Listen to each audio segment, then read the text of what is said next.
Que o Senhor possa abençoar de maneira poderosa e extraordinária a vida deste homem, desta mulher, que não tem medido esforços para ajudar, Deus, a tua igreja.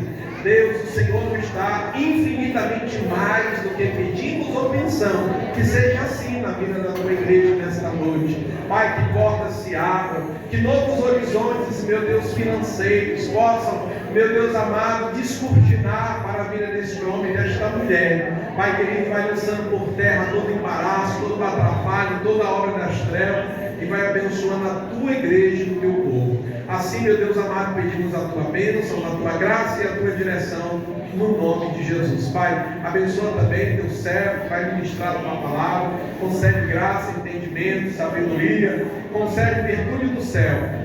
Prepara, Senhor, o coração da tua igreja para receber a tua palavra. Nós te pedimos isso no nome de Jesus. Amém. Hoje o pastor Davi vai fazer, como é que diz o povo? Cabelo, barba e bigode, né? É completo. Vou pregar. Vou estar cansado, acusou a minha mensagem. Contigo agora. Meus queridos irmãos, mais uma vez a paz do Senhor. Convido os amados a abrirem no Evangelho de Jesus Cristo, segundo escreveu João, capítulo 14, versículo 27.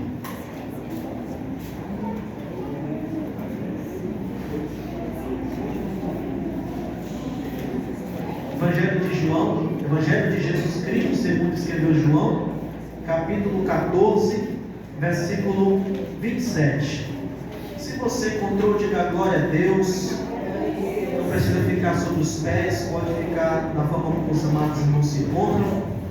Estarei fazendo menção à palavra neste momento, que diz assim: deixo-vos a paz, a minha paz vos dou, não vos la dou como o mundo a dá.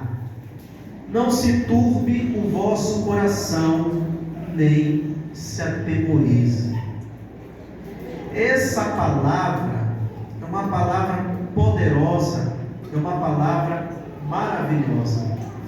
Quando o nosso pastor estava levantando o clamor no início do trabalho, ele falou muito sobre a paz. E eu entendi, a mensagem ela está nesse sentido. Agora há pouco eu estava nervoso por cantar este hino, porque era a minha primeira vez. Aí eu pensei, meu Deus, eu vou pregar sobre paz e eu preciso ter tranquilidade para cantar esse hino. Será que é uma prova? Mas essa palavra, ela vai mudar a minha e a tua história. Deus trouxe uma profundidade prática aos nossos corações, porque Ele vai tratar exatamente sobre o âmago da alma humana. Deixo-vos a paz. Quem diz isso é o próprio Jesus. Numa linguagem culta, formal, ele diz: deixo-vos a paz. Numa linguagem fluida e contemporânea, ele diz: eu deixo a minha paz com vocês.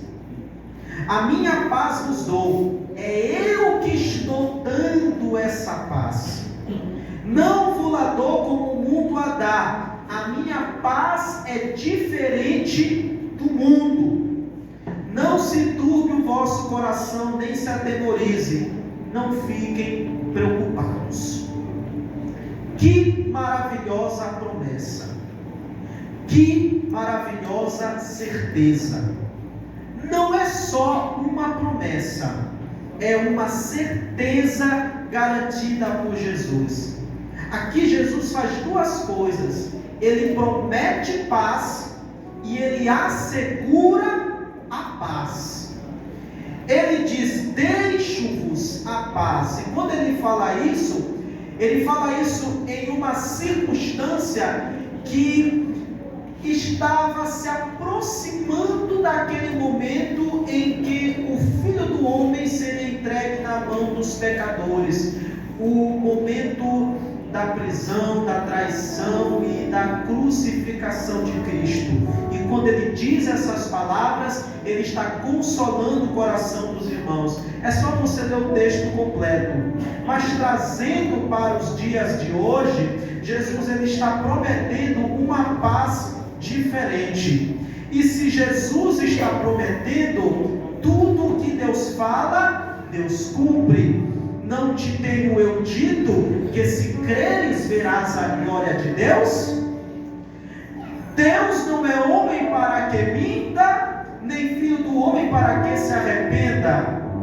Acaso ele fala e deixa de agir? Acaso promete e deixa de cumprir? Deus, ele quer que você rejeite as preocupações e viva em paz, porque sobre ele devemos lançar toda a nossa ansiedade, pois ele tem cuidado de nós. Pastor, que mensagem você vai pregar essa noite? Eu vou pregar sobre a verdadeira paz. Deus ele quer que você e eu rejeitemos as preocupações e vivamos em paz, porque sobre ele devemos lançar toda a nossa ansiedade, pois ele tem cuidado de nós. Pastor, por que eu preciso viver em paz? Porque quem cuida do cristão é Deus. Quem preserva o cristão é Deus. Quem sustenta o cristão é Deus.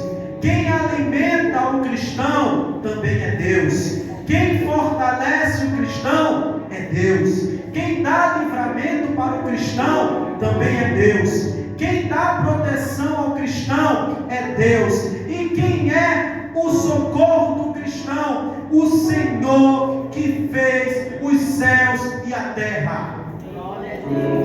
Porque Ele é o socorro? Porque não deixará vacilar o teu pé. Aquele que te guarda não tosquenejará.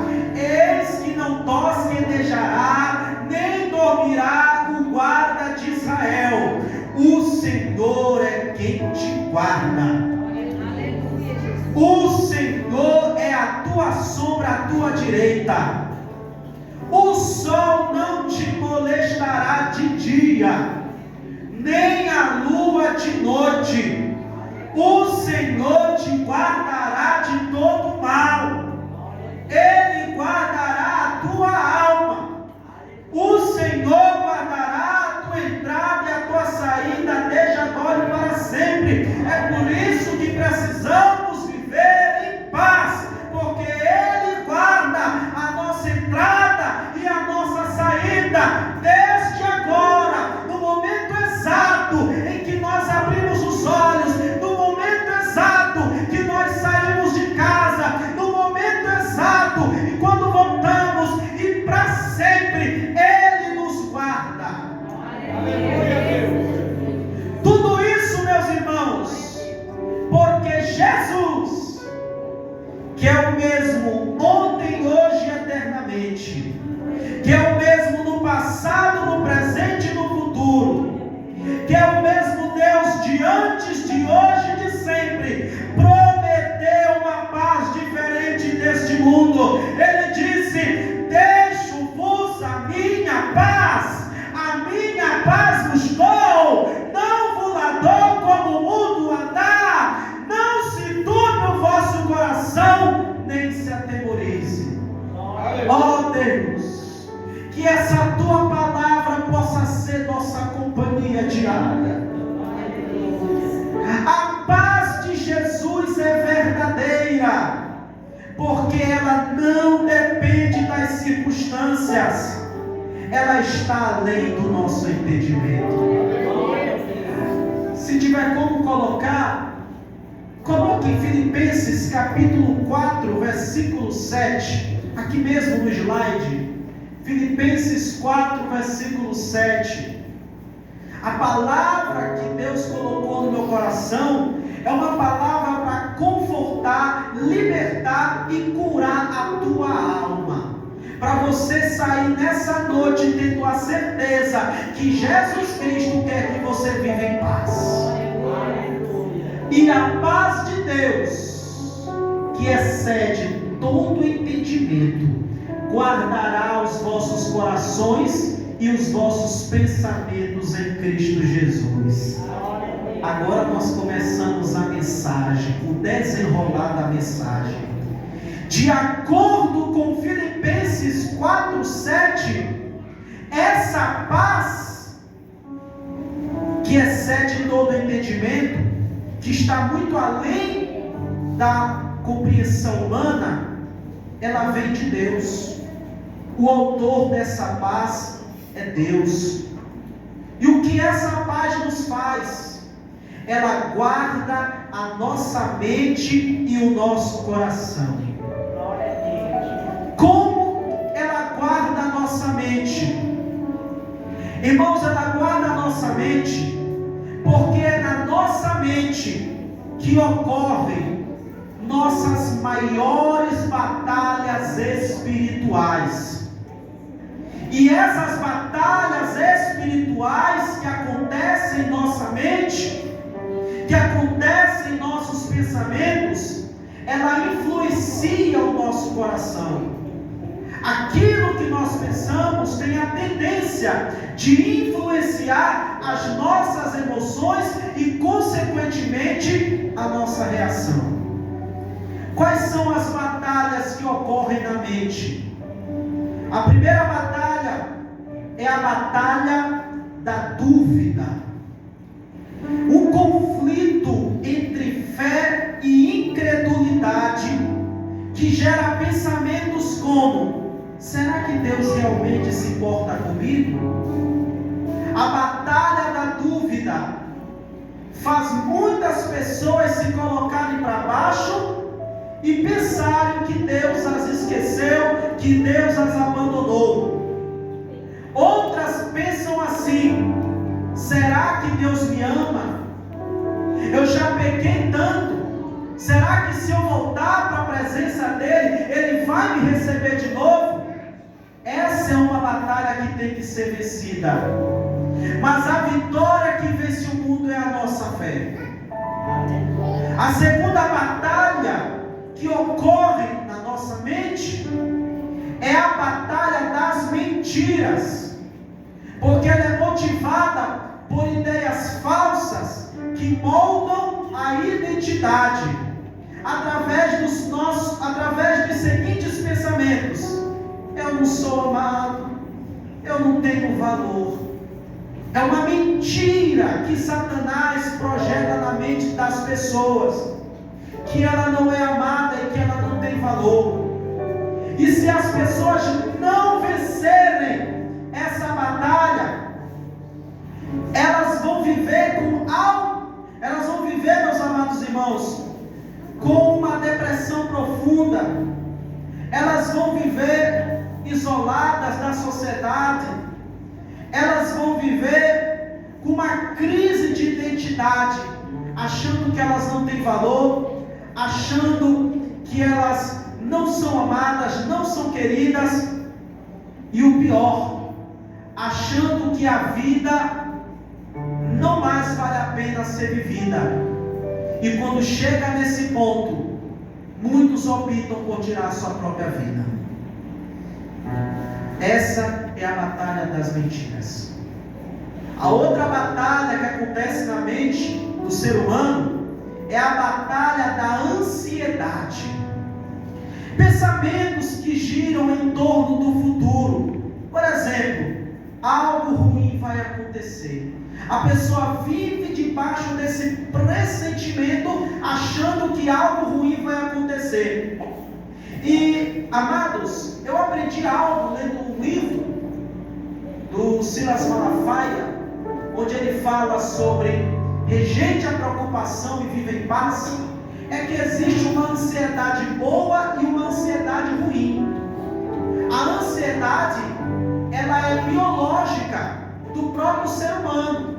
É uma forma dela se proteger, se cuidar, se precaver, se planejar. Ela não é ruim quando ela nos torna cuidadosos.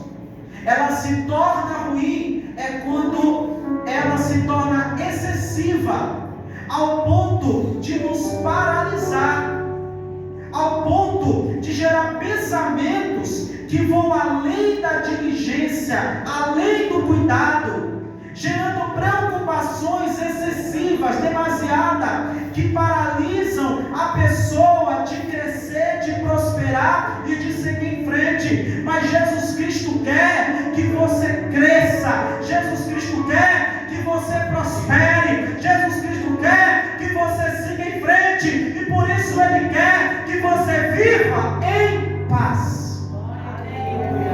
Ele quer que nós crescemos, Ele quer que nós prosperemos, Ele quer que nós avancemos.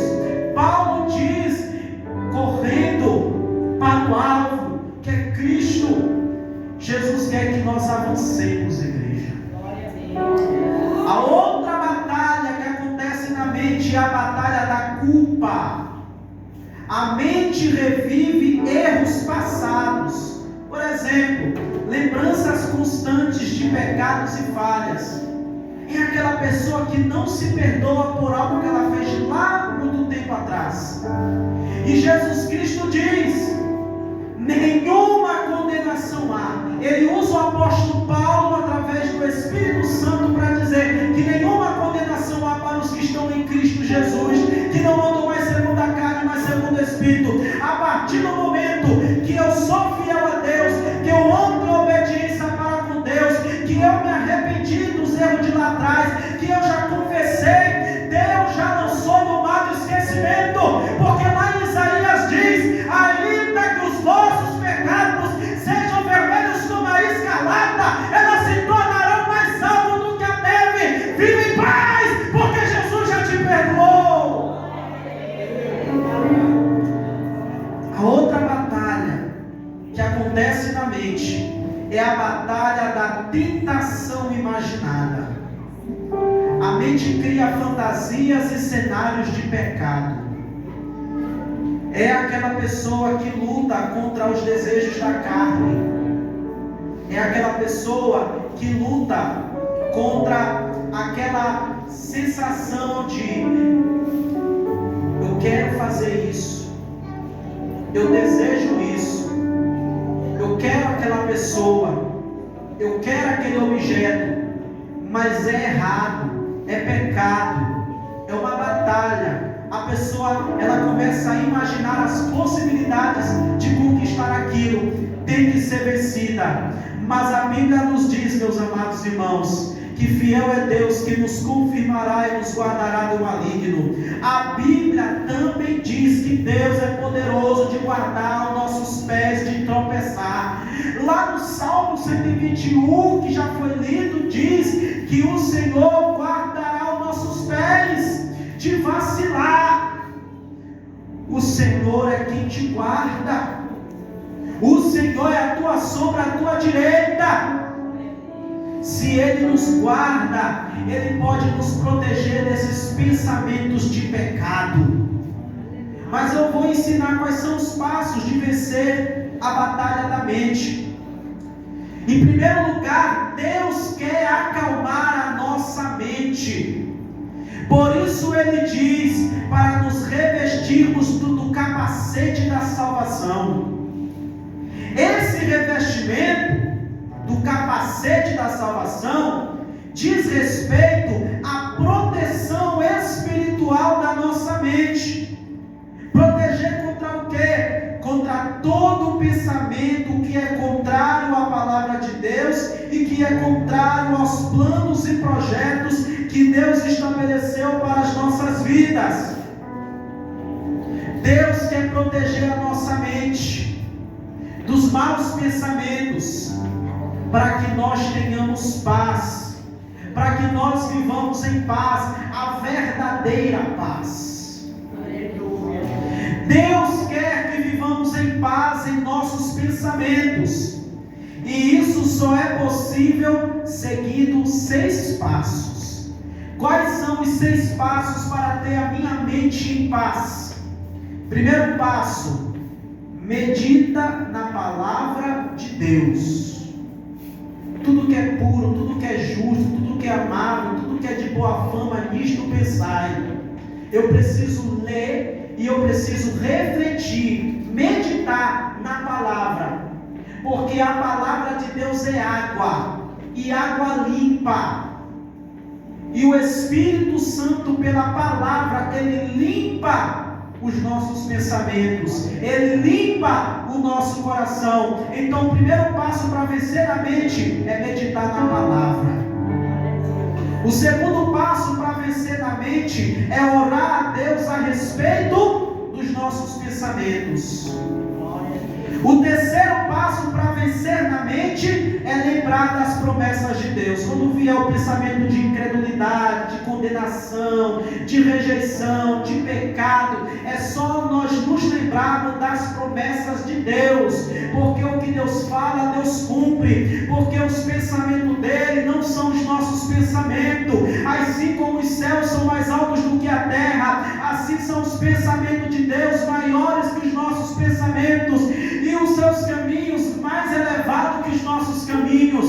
O que Deus tem é maior, o que Deus tem é melhor, porque eu sei os pensamentos que tenho a vosso respeito, são pensamentos de paz e de prosperidade, para vos abençoar e dar o fim que esperais. Os pensamentos de Deus para mim e para você são de paz. Os pensamentos de Deus para mim e para você são de prosperidade. Os pensamentos de Deus para mim e para você são de bênção.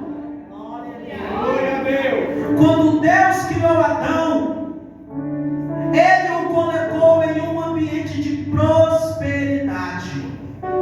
Se você for ler comigo em Gênesis 1, você vai ver que além das árvores frutíferas que Adão tinha opções para se alimentar, havia um rio que saía do Éden, e esse rio se dividiu em 4 braços, e esses 4 braços receberam nomes: Gion, Pison e Arivai. E eu quero citar um deles, o rio Gion, que diz que nesse rio havia ouro, havia sardônica, havia pedras preciosas.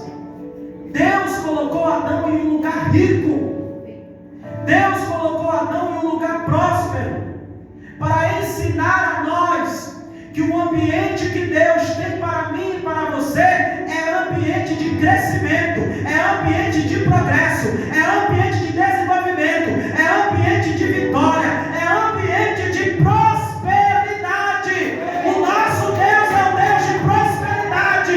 Crente não vive na miséria, crente vive na prosperidade, porque ele é dono do ouro e da prata, e porque prosperidade significa ausência de necessidade.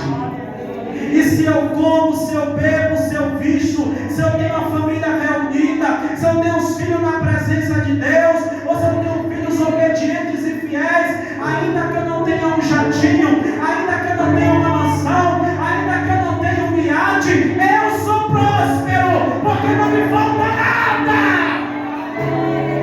Receba a prosperidade de Deus na sua vida. Deus quer te fazer prosperar. Deus prosperou Isaac. Ele estava lá numa terra por onde passou seu pai Abraão, e naquela terra ele prosperou mais que o rei daquele território, ao ponto do rei mandar expulsá-lo de lá. Mas aonde Isaac cavava poços, jorrava água. Mas os inimigos de Isaac tentaram entulhar os poços, mas não adiantava. Deus era com ele. Quando nós andamos na direção de Deus, aonde nós colocamos a planta do nosso pé, pedido será. Ninguém pode parar o projeto que Deus tem na nossa vida. Ninguém pode entulhar os nossos poços, porque quem nos sustenta é Deus, quem nos paga é Deus, quem nos preserva é Deus, quem nos abençoa é Deus, quem nos alimenta é Deus. Se você está de pé, é por causa de Deus. Para vencermos a batalha na mente, precisamos lembrar das promessas, porque quando Deus cumpre, Deus faz. Quando Deus promete, promete, Ele faz, Ele cumpre. Para vencermos a batalha na mente, precisamos nos lembrar sobre quem nós somos em Cristo Jesus. O inimigo, ele tenta nos acusar, mostrar o nosso passado, mas nós temos que nos lembrar que nós somos sacerdócio real, nação eleita, povo adquirido. Nós precisamos nos lembrar que nós somos nova criatura. As coisas velhas se passaram, tudo se fez novo. Nós precisamos nos lembrar que nós somos filhos de Deus por adoção. Nós precisamos nos lembrar que Deus nos amou primeiro. Nós precisamos nos lembrar que não fomos nós que escolhemos ao Senhor, foi Ele que nos escolheu. Reconheça que você é em Cristo Jesus e não deixa Satanás mentir para você, porque ele é mentiroso, ele é homicida, nunca se firmou na verdade, é pai da mentira, e contra a mentira é a verdade que liberta. Disse Jesus: se pois o Filho vos libertar, verdadeiramente sereis livres. Disse também Jesus: eu sou o caminho, a verdade e a vida, e ninguém vem ao Pai senão por mim. Disse o nosso Deus: antes que houvesse dia, eu sou, e não há quem possa fazer escapar das minhas mãos. Agindo eu, quem impedirá? Não deixe Satanás, o mundo e a carne mentir para você. Quando o diabo tentar me convencer, eu tenho que dizer: para trás de mim, Satanás. Te repreendo em nome de Jesus. Quando a carne tentar falar, te repreendo, carne, porque Deus tem algo melhor para a minha vida. Quando o mundo tentar me chamar, não, a paz que o Senhor me dá é diferente, não é como tu me ofereces. E Jesus Cristo não é o governador, não é o prefeito, Ele é o Rei dos Reis, Ele é o Senhor dos Senhores, Ele é Deus. E como diz a palavra de Deus, seja todo homem mentiroso e Deus verdadeiro. Como que eu vejo essa batalha na mente? Reconhecendo a graça e a misericórdia de Deus na minha vida.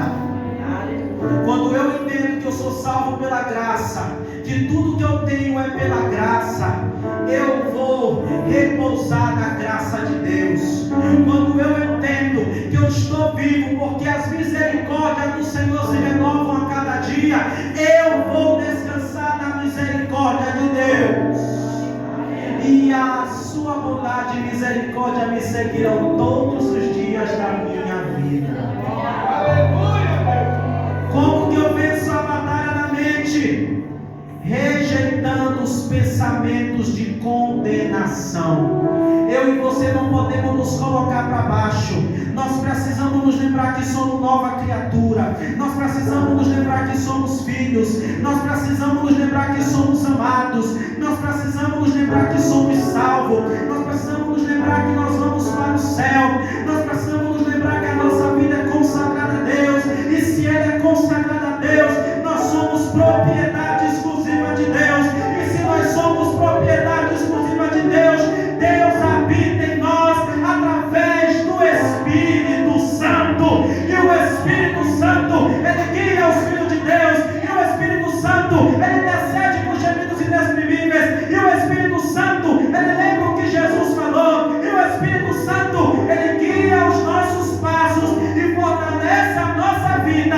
Quando eu e você ouvimos a sua voz. E quem tem ouvidos, ouça o que o Espírito diz às igrejas. Mas existe uma outra batalha que todo ser humano enfrenta, que é a batalha do coração. E essa batalha, pastor Filho, se desdobra em 5 áreas principais. A primeira é a batalha entre amor e egoísmo. É o velho dilema entre desejo de servir versus desejo de ser servido. Quando há esse conflito dentro do nosso coração, entre eu ser humilde e querer servir no corpo de Cristo, e de eu querer ser soberbo, de querer tudo só para mim, de querer que tudo gire em torno de mim, é porque eu estou passando por uma batalha. Quando eu e você sentimos esse conflito de sermos reconhecidos por todo mundo, nós precisamos tomar cuidado, porque isso é uma batalha. A batalha entre amor e egoísmo. Nós precisamos crescer, nós vamos crescer, mas nós temos que tomar cuidado para o nosso coração não se envaidecer, para o nosso coração não se corromper, porque enganoso é o coração do homem. Quem não conhecerá? Só Deus conhece. Então é uma batalha que precisamos vencer, e quando vencemos nós temos paz. A outra batalha que ocorre no coração é a batalha entre perdão e amargura. Essa é a mais comum, porque essa atinge famílias e atinge ministérios e atinge muitas áreas. Essa é quando alguém nos machuca. Aí nós precisamos escolher entre perdoar ou guardar ressentimento. Essa decisão, essa escolha definirá se viveremos em paz ou não. Se eu escolho perdoar, eu estou liberando a minha alma da amargura, eu estou liberando a minha alma da tristeza, eu estou liberando a minha alma da decepção, eu estou liberando a minha alma para ter paz. Mas se eu decido guardar ressentimento, ódio, tristeza, rancor, eu nunca viverei em paz. É como se eu estivesse dormindo com aquela pessoa que me ofendeu e acordando com aquela pessoa. Mas quando eu perdoo, eu tenho paz. Mas a ferida é grande, mas o Espírito Santo sara, o Espírito Santo cura. Jesus é o bom samaritano. Aquele homem foi espancado por salteadores, mas o bom samaritano tirou ele do chão, levou ele para a hospedaria, pagou o seu tratamento. Jesus pega quem está ferido, quem está machucado, e ele trata dele, e ele cura ele. Então para Deus nada é impossível. Não importa tanto tempo que você convive com essa dor, com esse sofrimento, Deus pode te curar nessa noite. Mas libere o perdão. A outra batalha que acontece no coração é a batalha entre a fé e o medo. Essa luta surge quando a mente sabe a verdade e o coração ainda sente medo. É quando eu sei o que eu tenho que fazer, mas eu ainda tenho medo. Do que você tem medo? Em que ou em quem você crê? Você precisa vencer. A outra batalha é a batalha entre pureza e desejos. Desejos que lutam contra valores espirituais. É aquela velha batalha, aquele velho conflito do certo versus errado. Quando desejos pecaminosos surgem ou afloram para nos tirar da santidade. E sabe, meus irmãos, assim como teve a batalha da mente, daqueles pensamentos de devo ou não devo, faço ou não faço, posso ou não posso, essa mesma batalha também acontece no coração, através das emoções, do sentimento. Eu quero pecar, eu quero errar. Isso é uma batalha. E se eu ceder a essa batalha, eu vou sair da santidade. E esse pecado vai machucar a minha comunhão com Deus, vai macular as minhas vestes espirituais, vai afetar o meu ministério, poderá afetar o meu casamento, poderá afetar a vida dos meus filhos. Irmãos, o pecado é terrível. Ele não só nos machuca, ele machuca as pessoas que nós mais amamos. Nós precisamos vencer essa batalha. A última batalha que eu destaquei no coração é a batalha entre a humildade e o orgulho. É um conflito sobre quem governa o nosso coração, se é o nosso ego ou se é o nosso Deus. Quando o ego governa, temos a tendência pecaminosa a nos afastar de Deus e ficarmos como o rei Saul ou como a igreja de Laodiceia, desenvolvendo em nós mesmos um espírito orgulhoso, autossuficiente e independente ou insensível a Deus. Agimos como se não dependêssemos mais de Deus e nem dos outros.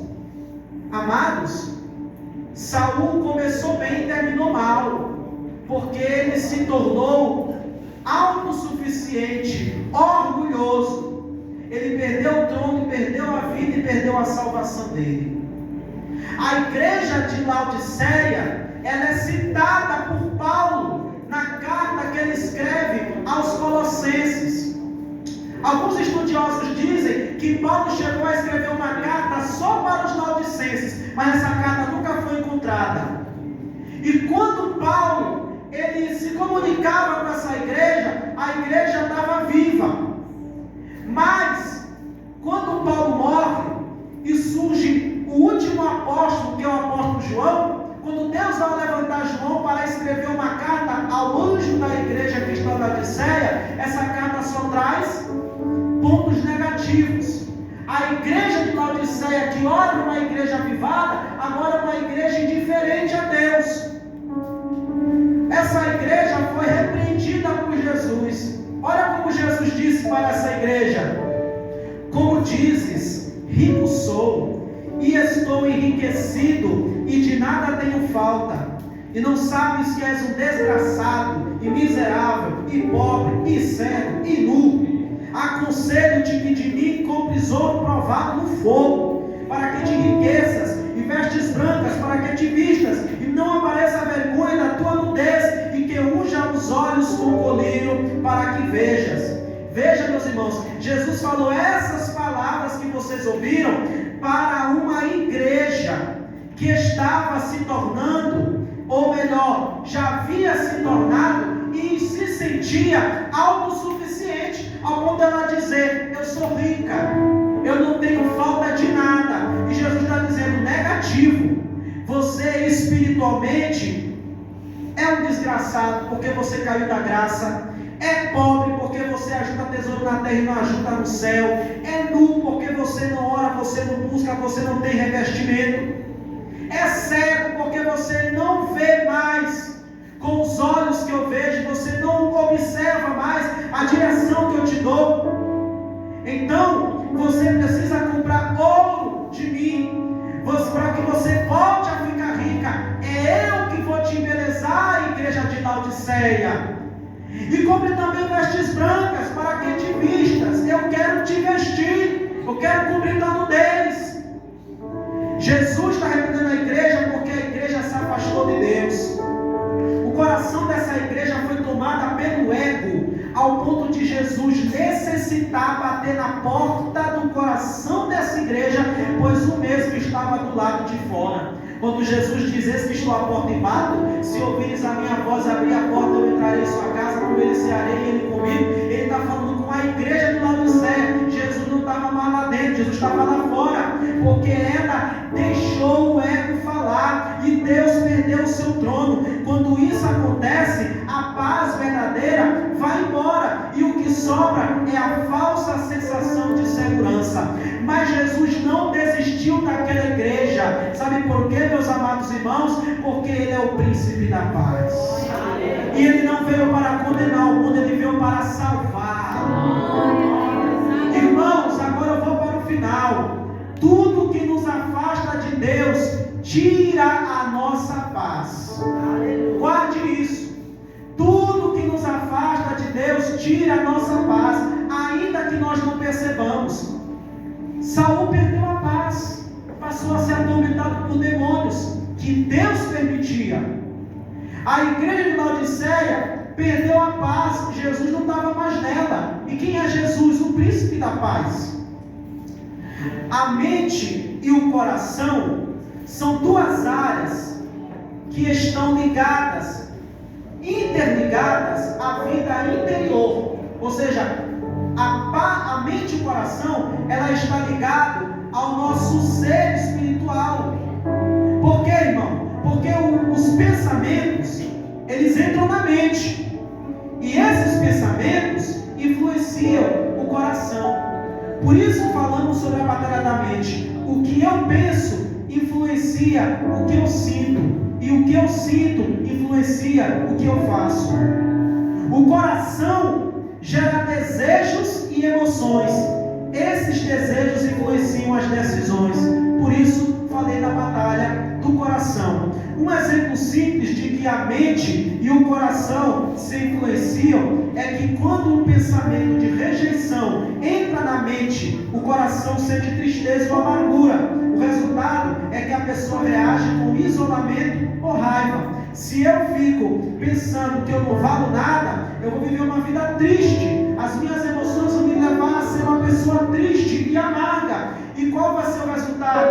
Eu vou querer me isolar de todo mundo, eu vou querer ter raiva, vou crescer revoltado, vou ficar revoltado. Por isso a Bíblia fala tanto de renovar a mente e guardar o coração. E quando há esse renovo e essa proteção, aí há paz. A paz verdadeira, ela alcança todas as áreas da nossa vida. Portanto, meus irmãos, rejeitemos o que tira a nossa paz. Jesus é o príncipe da paz, e Ele tem paz para nos dar. Mas essa paz não é como o mundo a dá. Ela é diferente, não é rasa e nem superficial. É profunda, é verdadeira e aponta para algo maior. Rejeite a preocupação e viva em paz. Entregue os seus problemas a Deus e viva em paz. Ouça a voz de Deus e viva em paz. Não temas, porque eu sou contigo. Não te assombres,